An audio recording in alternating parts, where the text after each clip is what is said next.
கிழக்கு நியூஸ் நேயர்களுக்கு வணக்கம். நான் பத்ரி சேஷாத்ரி. ஜூலை 17 அன்று நம்முடைய பிரதமர் நரேந்திர மோடி அவர்கள் இந்தியாவுடைய முதல் ஹைட்ரஜன் ட்ரெயின் அதை கொடியசைத்து தொடங்கி வைக்கிறார். இது ஏற்கனவே சோதனை ஓட்டத்தை முடித்திருக்கிறது.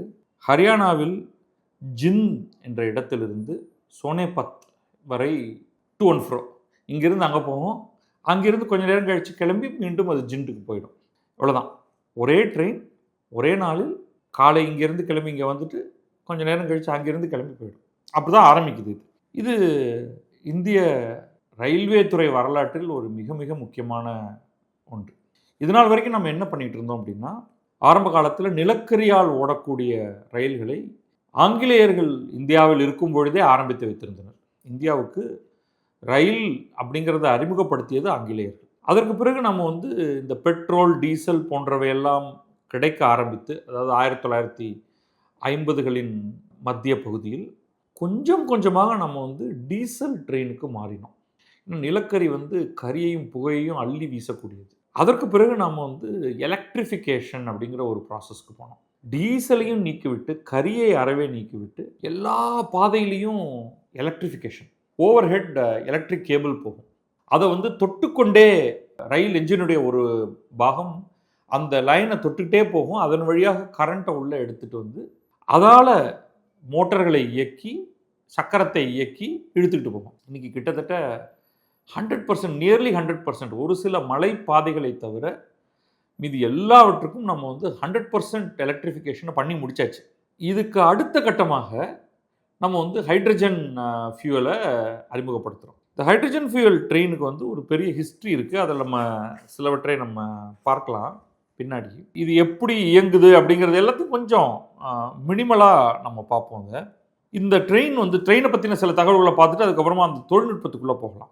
இது 682 பயணிகளை ஏற்றி செல்லக்கூடிய ஒரு ரயிலாக வடிவமைக்கப்பட்டிருக்கிறது. இந்த ஜிந்துலேருந்து சோனிபட் வரைக்குமான பாதை 89 kilometre. Maximum speed 75 kilometre per ஹவரில் போகிற மாதிரி டிசைன் பண்ணியிருக்காங்க. இதில் 8 பேசஞ்சர் கேரேஜ் இருக்கும். மொத்தம் 8 கேரேஜ் இருக்கும்.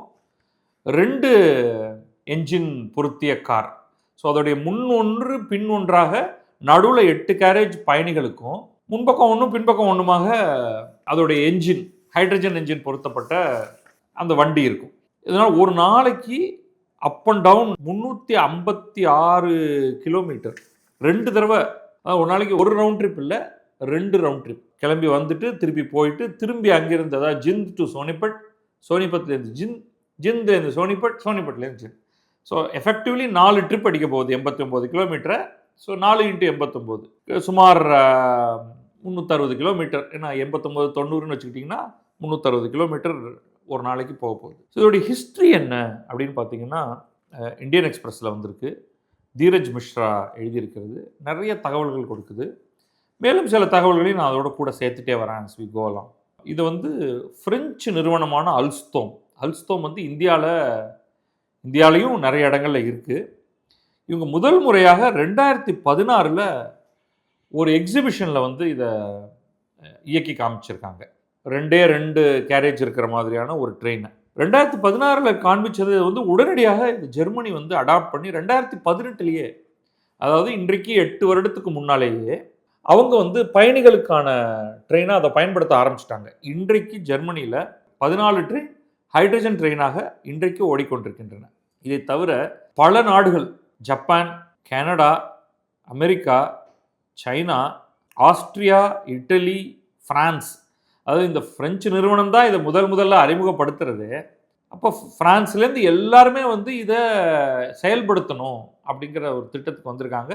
சில சேலஞ்சஸ் இருக்குது. இன்றைக்கி இவங்க எல்லாருமே எலக்ட்ரிக் ட்ரெயின்ஸ் பயன்படுத்திகிட்டு இருக்காங்க.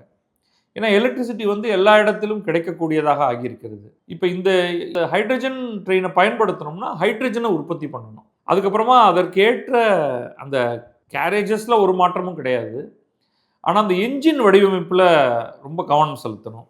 அதில் நிறையா சேலஞ்சஸ் இருக்குது. ஸோ இது எப்படி இயங்குது அப்படின்னா, அவங்களுக்கு ஒரு சின்ன ஒரு ப்ரைமர், கொஞ்சமாக அறிவியல் தொழில்நுட்பம்.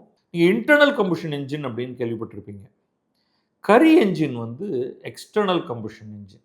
கரி என்ன பண்ணுதுன்னா, நம்ம நல்லா வெளியிலேயே பார்க்கலாம் அந்த கரிய. அந்த பழைய ட்ரெயின் பார்த்தீங்கன்னா, அதோட என்ஜின் கண்ணங்கரேல்னு இருக்கும். ஆக்சுவலா பழைய கரி என்ஜின் ல வந்து ஏறி கொஞ்சம் தூரம் நான் போயிருக்கேன். சின்ன பையனா இருக்கும் பொழுது, நாகப்பட்டினத்தில. அங்க ரயில்வே ஸ்டேஷன்ல விளையாடிக்கிட்டு இருப்போம். இப்போ ரயில்னாலே ஒரு பெரிய ஆர்வம். அப்போ ரொம்ப மெதுவா போயிட்டு இருக்கக்கூடிய ஒரு குட்ஸ் ட்ரெயின்ல வந்து அத வண்டி ஓட்டுறவர்ட்ட கேட்டுட்டு, நாங்க ஒரு 2, 3 பசங்கள்லாம் உள்ள ஏறி, மேல ஏறி அது அவ்வளோ மெதுவா போயிட்டு இருக்கும். கொஞ்சம் தூரம் ஓடி போயிட்டு கீழ குதிச்சிருக்கோம். அதெல்லாம் நெறைய பண்ணியிருக்கோம். இப்போ ஏன்னா பின்னாடி வந்து இந்த கரிய சேமிச்சு வச்சிருப்பாங்க, நிலக்கரி. நீங்க பார்க்குற அந்த கருப்பு கலர் கரி தான். இன்னைக்கு லிக்னைட்ல போனா நீங்க நெய்வேலி லிக்னைட் கார்ப்பரேஷன் நெய்வேலி போனா நீங்க பார்க்கக்கூடிய அந்த கரி தான். அத வந்து ஒரு தொரட்டியால எடுத்து எடுத்து தூக்கி தக தக தகன்னு எரிஞ்சுக்கிட்டு இருக்கிற நெருப்புல வந்து அள்ளி தூக்கி போடுவாங்க. அது எரிஞ்சு அங்க ஒரு வாட்டர் யூனிட் வரும். அது பாய்லர் ஒண்ணு இருக்கும்.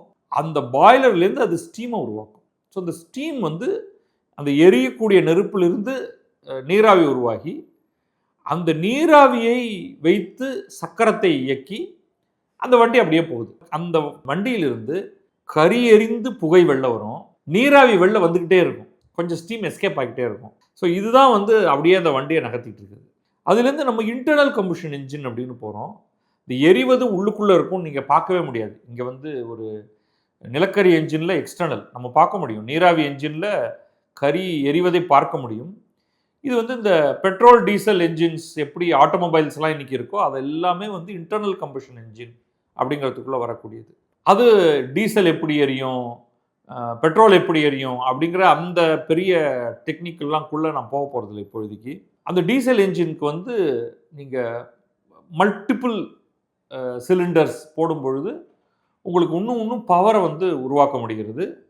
அந்த ட்ரெயின் செட் வந்து அப்படியே எத்தனை இப்போ 1000 பேசஞ்சர்ஸ் இருக்காங்கன்னா அத்தனை பேரும் இழுத்துட்டு போகணும். அந்த வண்டிகள் எல்லாமே அந்த கேரேஜ் எல்லாமே இரும்புனால் ஆனவை. அது லக்கேஜ் எல்லாம் சேர்த்து இழுத்து கொண்டு போகக்கூடிய அளவுக்கு நம்ம வந்து வலுவான என்ஜின்களை அமைக்க ஆரம்பித்து விட்டோம். அப்போ ஹைட்ரஜன்கிறது என்ன, அது எப்படி பயன்படுத்துகிறாங்க அப்படிங்கிறது வந்து ரொம்ப ஆச்சரியமானது. ஹைட்ரஜனும் இந்த டீசல் போல எரியக்கூடிய ஒரு பொருள் தான். ஆனால் பெட்ரோலும் டீசலும் திரவ நிலையில், சாதாரண ரூம் டெம்பரேச்சரில் திரவ நிலையில் இருக்கக்கூடியவை. ஹைட்ரஜன் சாதாரண அறை வெப்பத்தில் வாயுவாக இருக்கும். ஒன்று. ரெண்டாவது ரொம்ப டேஞ்சரஸ். இப்போ பெட்ரோலை வந்து நம்ம ஒரு கேனில் எடுத்துகிட்டு போகலாம், பக்குன்னு அது பற்றி எரியாது. பெட்ரோலை விட டீசல் இன்னும் சேஃப். இப்போ பெட்ரோலில் வந்து நீங்கள் அப்படியே நெருப்பு குச்சியை கிழிச்சு போட்டிங்கன்னா பக்குன்னு பற்றிக்கும்.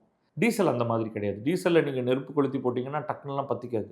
டீசலை எரிய வைக்கணும்னா அதை வந்து நல்லா ஒரு அழுத்தம் ப்ரெஷரில் கொண்டு போனால் தான் அது வந்து பற்றி எரியக்கூடிய தன்மை பெற்றதாக ஆகும். அதனால் ரிலேட்டிவ்லி பெட்ரோலை விட டீசல் சேஃப்டி. ஹைட்ரஜன் பெட்ரோலை விட கொடூரமானது. அதுக்கு வந்து கொஞ்சோண்டு வெப்பம் கிடச்சிட்டுனா போதும், நெருப்பெல்லாம் வேண்டாம், பக்குன்னு அப்படியே பற்றிக்கும். ஏன்னா உள்ளதுலேயே வந்து மிகச்சிறந்த எரிபொருள் அப்படிங்கிறது ஹைட்ரஜன் தான். அப்போ இந்த ஹைட்ரஜனை வந்து வச்சு ஒரு ட்ரெயின் ஓடுதுன்னா என்ன பண்ணுவாங்க, ஒரு சிலிண்டருக்குள்ளே எப்படி இந்த இன்டர்னல் கம்பஷன் என்ஜின் மாதிரி ஒரு சிலிண்டருக்குள்ளே ஹைட்ரஜனை கொண்டு வந்து ஆக்சிஜனை கொண்டு வந்து எரிப்பாங்களா அப்படின்னா இல்லை. அது நடக்குது ஒரு இடத்துல. எந்த இடத்துல நடக்குதுன்னா ராக்கெட்டில். கிரையோஜெனிக் நம்ம ஐஎஸ்ஆர்ஓ ராக்கெட் விடுது இல்லையா, ஐஎஸ்ஆர்ஓவோ ஸ்பேஸ் எக்ஸோ அவங்க விடுற ராக்கெட்டில் ஹைட்ரஜனையும் ஆக்சிஜனையும் திரவமாக மாற்றி அதிக அழுத்தத்தில் அதை லிக்விட் திரவமாக மாற்றி, அங்கே சேஃப்டிக்கான பிரச்சனை இல்லை, நம்ம மக்கள் யாரும் அது பக்கத்தில் உட்காந்துக்க போகிறதில்ல, அதி உயர் வெப்பத்தில் அதை வந்து பற்றிக்க வச்சு அவை இரண்டும் இணைந்து எரிந்து நீராவியாகி நாசில் ஒரு ஓட்டை வழியாக ரொம்ப மெல்லிய ரொம்ப சிறிய ஓட்டை வழியாக எரிந்த ஹைட்ரஜனும் ஆக்சிஜனும் சேர்ந்து நீராவியாகி அதில் பீச்சி அடிக்கும் பொழுது ராக்கெட் முன்னால் போகுது. அதெல்லாம் வந்து வானத்தில் விடுற ராக்கெட்டுக்கு ரொம்ப கேர்ஃபுல்லாக டிசைன் பண்ணி ஹை டெம்பரேச்சரை தாங்கக்கூடிய மாதிரியாக பண்ணுற இடத்துல இதெல்லாம் பண்ணலாம். ஒரு ட்ரெயினில் இதெல்லாம் பண்ண முடியுமா அப்படின்னா ரொம்ப டேஞ்சரஸ். டமார்னு வெடிக்கிறதுக்கான வாய்ப்பு இருக்குது. நீங்கள் பார்க்குறீங்க எவ்வளவு ராக்கெட் வந்து வெடித்து சிந்துருது. அதெல்லாம் வந்து பேசஞ்சர்ஸை கூட்டிகிட்டு போகக்கூடிய ஒரு ட்ரெயினில் பண்ண முடியுமா? பண்ண முடியாது. அங்கே தான் வந்து ஒரு புதிய தொழில்நுட்பம் ஒன்று வருது, ஹைட்ரஜன் ஃபியூவல் செல் அப்படிங்கிற ஒரு தொழில்நுட்பம். எகைன் இந்த தொழில்நுட்பத்தை வந்து நான் ரொம்ப காம்ப்ளிகேட்டடாக நான் எக்ஸ்பிளைன் பண்ண போகிறதில்ல. உங்களில் சிலருக்கு வந்து எலக்ட்ராலிசிஸ் அப்படிங்கிற ஒரு தொழில்நுட்பம் பற்றி நீங்கள் கேள்விப்பட்டிருக்கலாம். எலக்ட்ராலிசிஸ் அப்படின்னா ஒரு பாத்திரத்தில் நம்ம ஸ்கூலில் நம்மள சில பேராவது செஞ்சுருப்போம். களத்தில் தண்ணீர், அந்த தண்ணீரில் 2 எலக்ட்ரோடு இருக்கும். அதுக்கு ஒன்றுக்கு பேர் கேத்தோடுன்னு பேர், இன்னொன்றுக்கு பேர் ஆனோடுன்னு பேர். அதன் வழியாக கரண்ட் அனுப்புவோம். இந்த கரண்ட் அனுப்பும் பொழுது அது என்ன பண்ணும்னா அந்த தண்ணியை உடைக்கும். அது தண்ணியை ஹைட்ரஜனாகவும் ஆக்சிஜனாகவும் உடைக்கும். ஏன்னா தண்ணியோடைய ஃபார்முலா வாட்டருங்கிறது H2O. அதை உடைத்து ஹைட்ரஜன் கேஸாக ஒரு பக்கத்துலேருந்து வரும், ஆக்சிஜன் கேஸாக இன்னொரு இடத்துலேருந்து வரும். இது வந்து எலக்ட்ராலிசிஸ் அப்படின்னு சொல்லுவோம். இந்த ப்ராசஸ் எடுத்துங்க. அதாவது தண்ணீர் இருக்குது, தண்ணீரில் மின்சாரத்தை அனுப்பினால் அது ஹைட்ரஜன் ஆக்சிஜன் என 2ஆக பிரியும். அதுக்கு வந்து தண்ணீரில் கொஞ்சமாவது கரண்ட்டை கடத்தணுங்கிறதுக்காக கொஞ்சோண்டு அதை அயனைஸ் பண்ணுறதுக்காக கொஞ்சம் ஒரு மாதிரி ஏதாவது சால்ட் சேர்ப்பாங்க. ஸோ தட் இது வேகமாக நடக்கும் அப்படிங்கிறதுக்காக. ஏன்னா பியூர் வாட்டரை வந்து எலக்ட்ரோலைசிஸ் பண்ணுறது கொஞ்சம் கஷ்டம், கொஞ்சம் கண்டாமினேஷன் இருக்கணும். அதில் இதோடைய ரிவர்ஸ் தான் வந்து ஹைட்ரஜன் ஃபியூவல் செல்லில் நடக்கும். அதில் வந்து என்ன ஆகும்னா ஹைட்ரஜன் வரும், அதுதான் நம்மளுடைய ஃபியூவல். ரொம்ப சின்ன மைக்ரோ, அந்த குவான்டிட்டி வந்து குறைவாக இருக்கும். பல ஹைட்ரஜன் செல்களை ஒன்றாக சேர்க்கும். இது வந்து ஒரு இன்டர்னல் கம்பஷன் இன்ஜின் மாதிரி அல்ல அப்படிங்கிறதுக்காக சொல்கிறேன். ஹைட்ரஜன் வரும், அந்த இடத்துல வந்து பிளாட்டினம் அப்படிங்கிற ஒரு கேட்டலிஸ்ட்டை பயன்படுத்தி ஹைட்ரஜன் வாயுவை ஹைட்ரஜன் அயானாகவும் எலக்ட்ரானாகவும் பிரிப்பார்கள். இந்த ஹைட்ரஜன் அயான் அப்படிங்கிறது ஒரு மெம்ப்ரேன், ஜவ்வு வழியாக ஹைட்ரஜன் அயான் மட்டும் வெளியில் வரும், எலக்ட்ரான் வந்து இன்னொரு சர்க்கியூட் வழியாக போகும். அந்த எலக்ட்ரான் சர்க்கியூட் வழியாக போகிறது தான் கரண்ட். அங்கே ஆக்சிஜன் இருக்கும், காற்றுலேருந்து ஆக்சிஜன் எடுத்து ஹைட்ரஜனும் சேர்ந்து இணைந்து தண்ணீராக ஆகும், கரண்ட் உருவாகும். ஏற்கனவே நான் ரொம்ப நம்முடைய வீடியோவில் தேவைக்கு அதிகமாகவே நான் சயின்ஸை கொடுத்துட்டேன். பட் உங்களுக்கு என்ன புரிஞ்சுக்கணும் இதில்னா, ஹைட்ரஜனும் ஆக்சிஜனும் இணைந்து நீராகும். ஆனால் ஒரு கேட்டலிஸ்டான ஒரு பிளாட்டினமையும் ஒரு ஜவ்வையும் பயன்படுத்தி இந்த ப்ராசஸில் கொஞ்சம் வெப்பமும் கொஞ்சம் எலக்ட்ரிசிட்டியும் ப்ரொடியூஸ் பண்ணுற மாதிரியான ஒரு அமைப்பு, அதுதான் ஹைட்ரஜன் ஃபியூவல் செல். இந்த ஹைட்ரஜன் ஃபியூவல் செல் பலவற்றை ஒன்றாக வைக்கும் பொழுது இவை எல்லாம் உருவாக்கக்கூடிய கரண்ட், அதை ஒன்றாக சேர்த்திங்கன்னா ஹைட்ரஜன் எரியும் பொழுது கரண்ட் உற்பத்தி ஆகிறது என்பதற்கு வந்து சேர்ந்து விடுவோம். கரண்ட் மட்டுமல்ல, வெப்பமும் உற்பத்தி ஆகிறது. அந்த வெப்பம் ஒன்றும் பண்ண முடியாது, அது வேஸ்டேஜ். ஆனால் கரண்ட் உற்பத்தி ஆகிறத நீங்கள் ஒரு பேட்டரிக்குள்ளே போய் சேமித்து வச்சுக்கலாம். அந்த பேட்டரி அந்த வண்டியை இயக்கலாம். அப்போ இது வந்து ட்ரெயினை மட்டும்தான் இந்த ஹைட்ரஜன் ஃபியூவல் செல்லை வச்சு இயக்கலாமான்னா இல்லை. நாளைக்கு கார்களே ஹைட்ரஜன் ஃபியூவல் செல்லை வைத்து இயங்க போகின்றன. காருக்கு முன்னாடி ட்ரக்கு, பெரிய ட்ரக்கு பார்த்துருப்பீங்க இல்லையா? அமெரிக்காலெல்லாம் ஹைவேல போகிற மாதிரிலாம் காமிப்பாங்க. நம்ம ஊரில் இன்னும் அந்த அளவுக்கு பெரிய ட்ரக்கு கிடையாது. பட் இங்கேயுமே அதை பயன்படுத்தக்கூடிய தேவை வர ஆரம்பிச்சிருச்சு, நிறைய பொருட்களை ஏற்றி கொண்டு போவதற்கு. நல்ல ஹைவே இருந்ததுன்னா அதில் வந்து ஹைட்ரஜன் ஆப்ரேட்டட் ட்ரக்ஸை நிச்சயமாக இயக்கலாம். எனக்கு தெரிந்து சென்னையை சேர்ந்த அசோக் லேலண்ட் நிறுவனம் வந்து ஹைட்ரஜன் ட்ரக்குகளை தயாரிக்கும் பரிசோதனை முயற்சியில் இறங்கியிருக்கு. இன்னும் சில நிறுவனங்களும் கூட இருக்கலாம். அப்போ ஹைட்ரஜன் ஃபியூவல் செல்லை வைத்துக்கொண்டு நீங்கள் சேஃபாக, அன்லைக் ராக்கெட்டை விடும்பொழுது ஒரு ரிஸ்க் ஒன்று இருக்கு இல்லையா, அந்த ரிஸ்க்குமே இல்லாமல் தகதக என்று எரியாமல் ஒரு சின்ன போர்ஷனுக்குள்ளே கண்ட்ரோல்டாக எலக்ட்ரிசிட்டி வெளியில் கிடைக்குமாறு அதை உருவாக்கி நம்ம வந்து ஒரு வண்டியை இயக்கலாம். அதுதான் இங்கே வந்து டெக்னாலஜியில் நடந்து கொண்டு இருக்கிறது. இதுக்கான ஒரு சில படங்கள்லாம் கொடுத்துருக்காங்க, அதை நம்ம காண்பிப்போம். இந்த வண்டியில் மொத்தமாக அவங்க வந்து ஹைட்ரஜன் ஃபியூவல் செல்லை ஃபியூவலாக பயன்படுத்துறதுக்கு 440 கிலோ ஹைட்ரஜனை ஹை ப்ரெஷரில் எடுத்துக்கிறாங்க. ஆக்சிஜனுக்கு வந்து காற்றுலேருந்தே ஆக்சிஜன் எடுத்துக்கிறாங்க. இது வந்து எவ்வளவு எனர்ஜியை தயாரிக்குது அப்படின்னு பார்த்தீங்கன்னா, ஒரு பவர் பேக்லேருந்து 300 கிலோவாட் ஆஃப் எனர்ஜி வருது.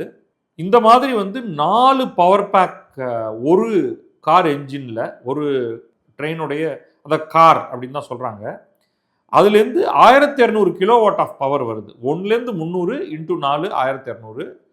இந்த மாதிரி 2 engine, so 2400 kilowatt electrical power output வந்து உங்களுக்கு கிடைக்கிறது.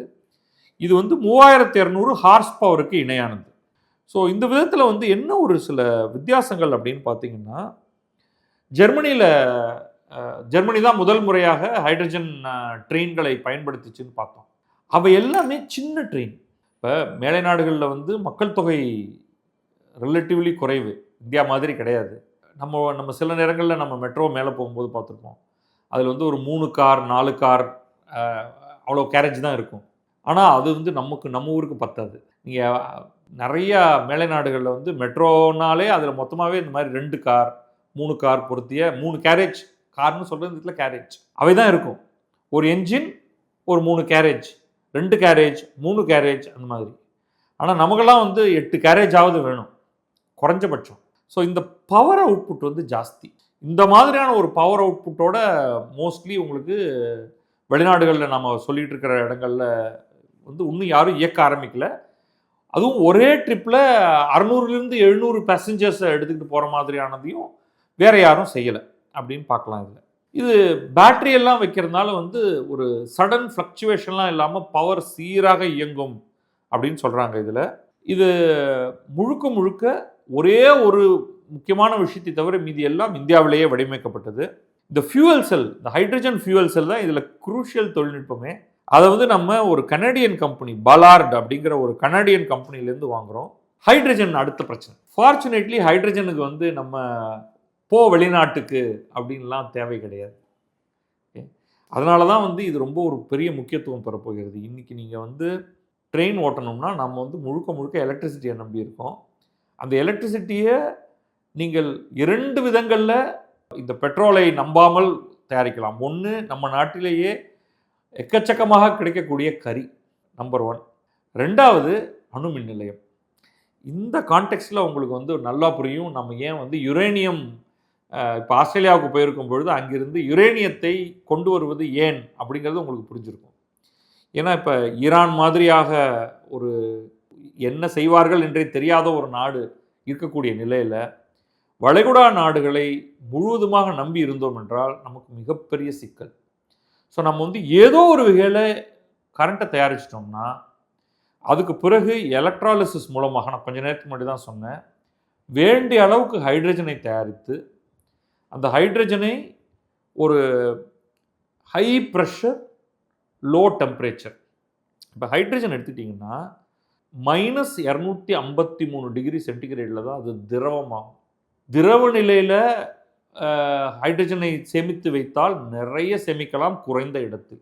அப்போ அதுக்கு வந்து இந்த கிரையோஜெனிக் டெக்னாலஜி அப்படிங்கிற ஒன்று தேவைப்படுகிறது. அல்லது அதிக அழுத்தம் கொடுத்தால் ஒரு ஸ்ட்ராங்கான ஒரு கண்டெய்னரில் பயங்கர அழுத்தத்தில், அதாவது என்னென்னா வந்து இப்போ நமக்கு அட்மாஸ்பரிக் ப்ரெஷர்னு சொல்லுவோம். ஒரு கடல் மட்டத்தில் 1 பார் ரஃபா, இன்றைக்கு நம்ம சென்னையில் கடல் மட்டத்தில் நம்மை சுற்றி இருக்கக்கூடிய இந்த அட்மாஸ்பியர், இது வந்து இதோடைய ப்ரெஷர் வந்து 1 பார்.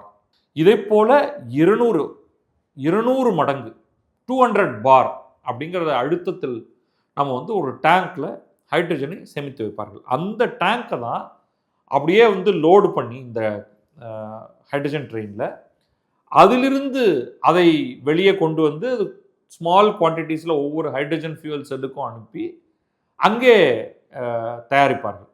அப்போ இதுலேருந்து என்ன அவுட்புட் வரும்? தண்ணி மட்டும்தான் ஒரே அவுட்புட். வெப்பம், தண்ணீர். அந்த தண்ணீரை சேமிக்க முடியுமா, அதை ஏதாவது பயன்படுத்த முடியுமாங்கிறதெல்லாம் எனக்கு தெரியல. ஒருவேளை ஓரளவுக்கு அது குளிர்ந்துருச்சுன்னா அது வந்து பக்கத்திலேயே கொட்டிடும், அல்லது அது ஸ்டீமாக வெளியேறி போச்சுன்னா அது வந்து வான்வெளிக்கு போயிடும். ஆனால் ஒன்று முக்கியமாக என்னென்னா, காற்றில் கார்பன் டை ஆக்சைடை அது வெளியிடாது. அதுதான் வந்து இதோடைய பெரிய அட்வான்டேஜ். மேலே ஒயர் தேவையில்லை. இப்போ எலக்ட்ரிஃபைடு ட்ரெயின் வேணும்னா மேலே ஒயர் இருக்கணும். ஒயரும் தேவையில்லை, எலக்ட்ரிக் சப்ளை தேவையில்லை, எலக்ட்ரிக் ஃபால்ட் பிரச்சனை இல்லை. உள்ளுக்குள்ளேயே தனக்கான சக்தியை அது எடுத்துக்கொள்கிறது. ஹைட்ரஜன் சிலிண்டரை அதில் லோட் பண்ணிட்டா போதுமானது. ஸோ இப்போ இங்கே இதுக்காக என்ன பண்ணியிருக்காங்கன்னா, இந்த ஜிண்டுங்கிற இடத்துல 3000 கேஜி கெப்பாசிட்டியில் ஒரு பிளான்ட் ஒன்று ரயில்வேஸ் அமைத்திருக்கிறது. அங்கவே வந்து அதை குளிரூட்டுவதற்காக சில்லர் பிளான்ட் ஒன்று போட்டிருக்காங்க. அது வந்து ஹைட்ரஜனுடைய டெம்பரேச்சரை குறைக்கும். அங்கே அழுத்தப்பட்டு இதை வந்து ஒரு டேங்க்கில் வந்து போட்டுப்பாங்க. இது வந்து ஒரிஜினலி 136 கோடி ரூபாய் ப்ராஜெக்டாக 2020-21 ஆரம்பிச்சு, அதுக்கப்புறமா இது வந்து ஹைதராபாத் பேஸ்ட் கம்பெனி மேதா அப்படிங்கிற ஒரு கம்பெனி வந்து அதுக்கு இந்த கான்ட்ராக்டை கொடுத்து அவர்கள் இதை உருவாக்கி வந்து இது ஒரு போன மாதம் சோதனை ஓட்டம் நடந்து விட்டது. இப்பொழுது இனிமேல் அது பயன்பாட்டுக்கு வரும். இது ரொம்ப டெக்னாலஜிக்கல் ஆஸ்பெக்ட்லேருந்தும் இந்தியாவுடைய தன்னிறைவு பாயிண்ட்லேருந்தும் இது ரொம்ப முக்கியமானது. இது சக்ஸஸ்ஃபுல்லாக இருந்துச்சுன்னா ஒரு ஹப்பு, அந்த ஹப்பில் வந்து ஹைட்ரஜன் பிளான்ட் போட்டாகணும். அங்கிருந்து போயிட்டு வர்ற மாதிரியான ட்ரெயின். இப்போ சென்னையில் போடுறாங்க அப்படின்னா Chennai to Bengaluru back, Chennai to வேற ஒரு இன்னும் ஹைதராபாத் பேக். கெப்பாசிட்டி அதிகமாக்கணும். இதெல்லாமே வந்து சோதனை முயற்சி தான். இன்னும் பல மாதங்கள் வருடங்களாகும் இதை போல பல செய்வதற்கு. இதில் குரூஷியல் வந்து இந்த ஹைட்ரஜன் ஃபியூவல் செல். பட் இந்த ஹைட்ரஜன் ஃபியூவல் செல்லை நம்ம பெருமளவு வெளிநாடுகளிலிருந்து வாங்கி மற்ற எல்லாவற்றையும் இங்கேயே டிசைன் செய்து கொள்ளலாம். ஸோ ரொம்ப ஒரு சுவாரஸ்யமான ஒரு டெக்னாலஜி பயன்பாட்டுக்கு வருகிறது என்பது மிகுந்த மகிழ்ச்சியை தருகிறது. இது போன்ற இன்னும் பல முயற்சிகளை இந்திய ரயில்வே செய்ய வேண்டும். நன்றி, வணக்கம். நான் பத்ரி சேஷாத்ரி. இது கிழக்கு நியூஸ்.